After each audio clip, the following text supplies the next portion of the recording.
Fala pessoal, tudo bem? Vamos trabalhar orientação, localização no espaço. Meu nome é Silvestre e estarei aqui para ajudar você a entender esse conceito da nossa querida ciência geográfica.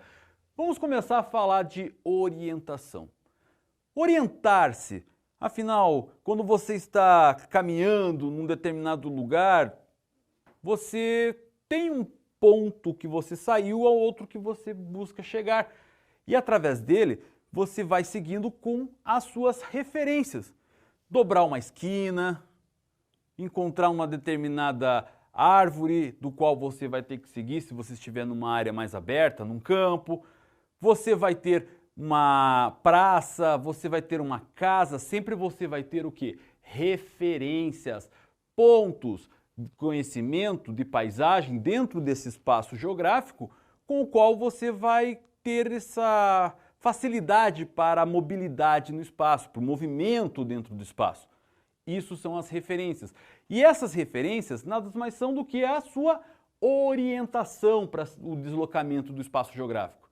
Orientação, é esse o esquema a partir de agora. Se a gente levar em consideração a palavra orientar-se, significa ir em direção ao oriente. Eu estou orientando. Mas afinal, Silvestre, por que essa forma então de utilizar esse círculo, esse grupo de referências chamado de orientar-se, orientação? Porque isso remete à forma com a qual as primeiras referências de deslocamento do espaço aconteciam.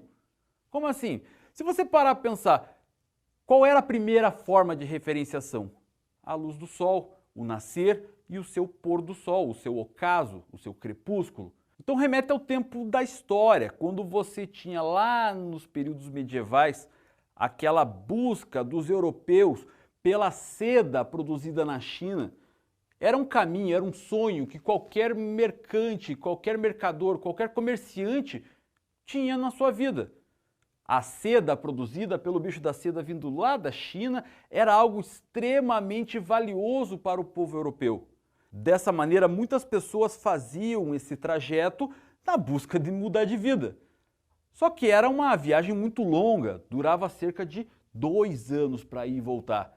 Assim, eles precisavam ter um sistema de referência. E qual era esse sistema? A luz do sol no seu nascer. Então, a partir do momento que ele olhava o nascer do sol, ele sabia, bom, aquele é o caminho do Oriente, o caminho do sol nascente. Não é à toa que o Japão, China, a gente chama de terra do sol nascente, justamente por causa disso, por causa do Oriente, onde o sol nasce. Então, as pessoas estavam vindo da Europa em direção à China, justamente seguindo a direção onde o sol estava nascendo, até chegar, obviamente, na China. Dessa maneira, descobre-se a primeira forma de referenciação através desses chamados pontos, que é onde o sol nasce, ou seja, o leste. Então nós temos o leste como primeiro ponto. Agora, eles precisavam fazer o caminho de volta. E se eles iam em direção à China, de acordo com onde o sol nascia, ou leste, a partir de agora é necessário eu fazer o caminho contrário, ou seja, aonde o sol se põe, o ocaso, o oeste, o ocidente. E dessa maneira eles seguiam então em direção sempre àquele determinado ponto onde o sol estava se pondo, até chegar nas suas terras, na Europa.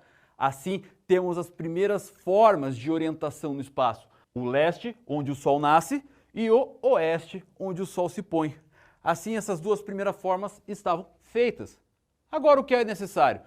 Também precisavam de pontos intermediários em todo esse rolê. Como é que a gente vai fazer?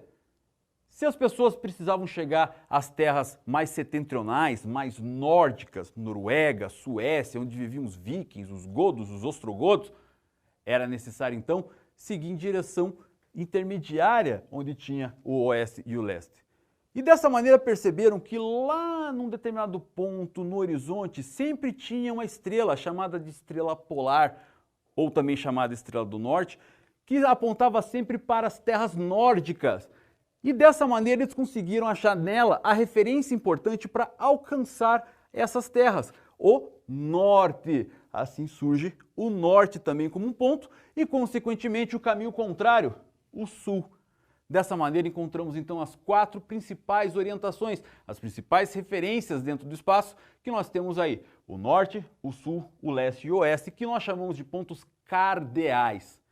Mas não ficou por aí. Foi necessário criar novos pontos intermediários, pois as navegações, os caminhos estavam cada vez mais complexos.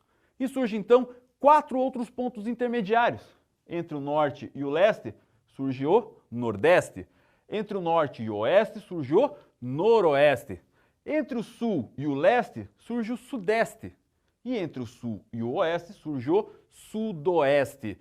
Dessa maneira, esses 4 pontos, nordeste, noroeste, sudeste e sudoeste, chamamos de pontos colaterais.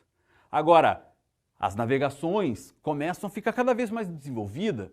Precisava cada vez mais pontos, mais ângulos diferentes que os mapas estavam surgindo, estavam trazendo.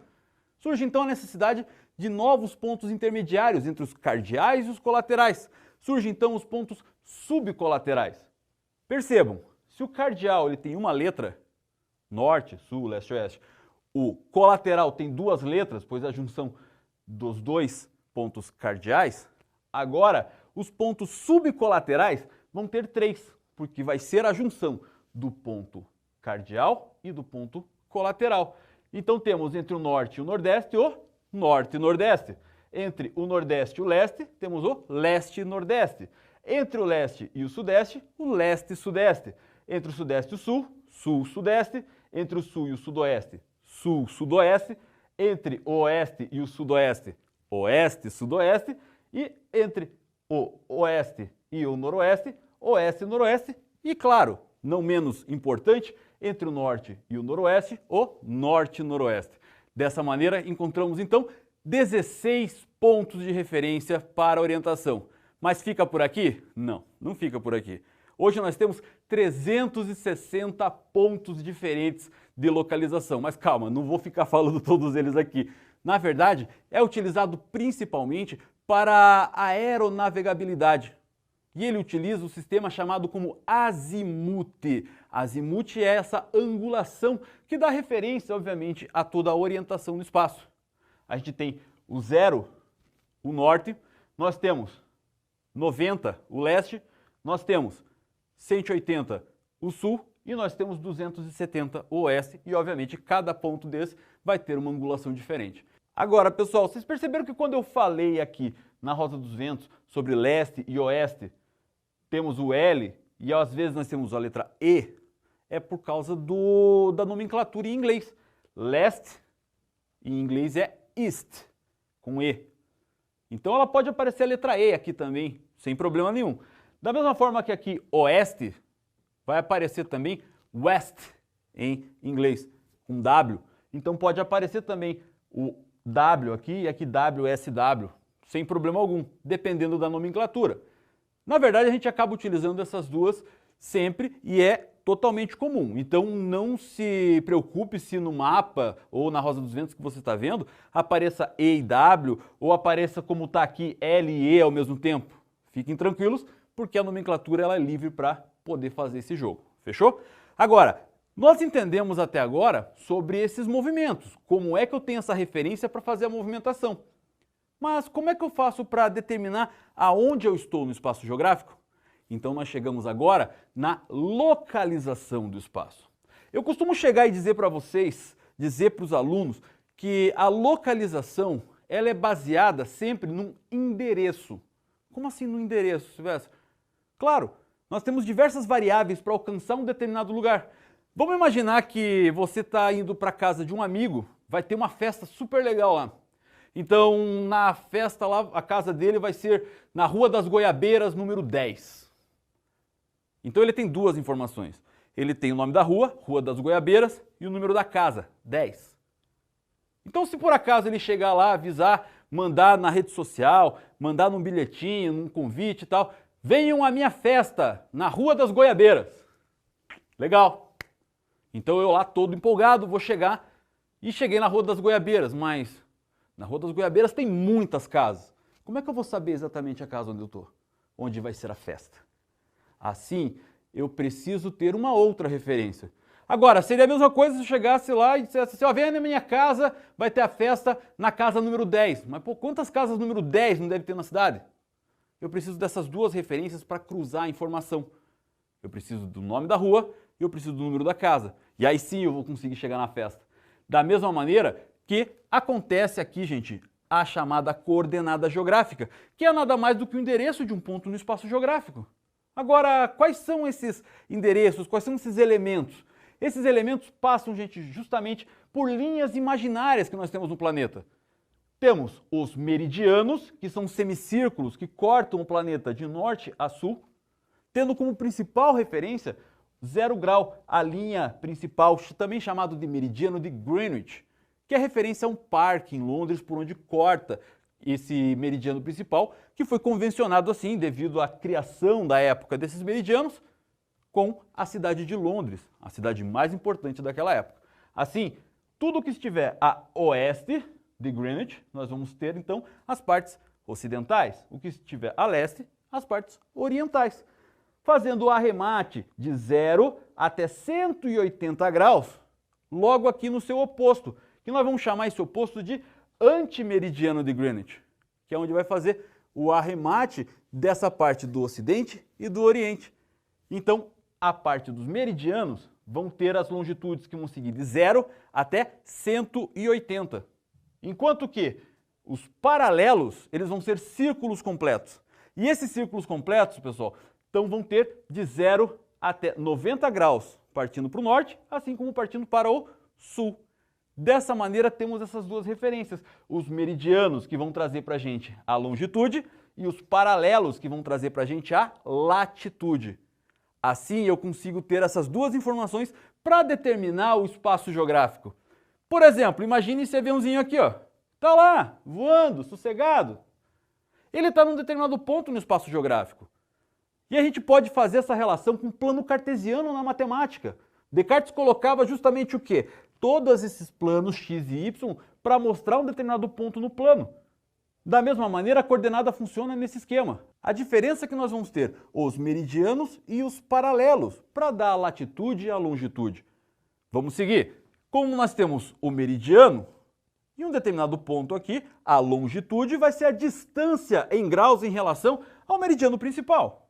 Então ele vai ter aqui a longitude 30 graus para leste. Enquanto que nós precisamos ver também a latitude através dos paralelos.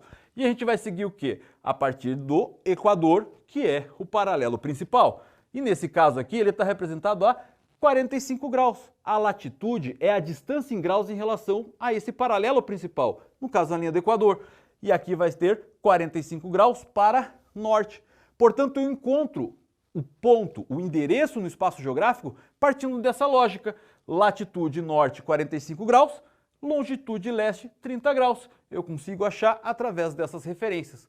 Tá sacando? Tá entendendo? Com certeza, eu tenho certeza que você vai entender. A partir de agora, então, eu vou deixar aqui o espaço para você tirar foto, para você dar aquele printzinho no celular e continue aí no estudos. Muito obrigado por ter assistido essa aula até aqui e tchau!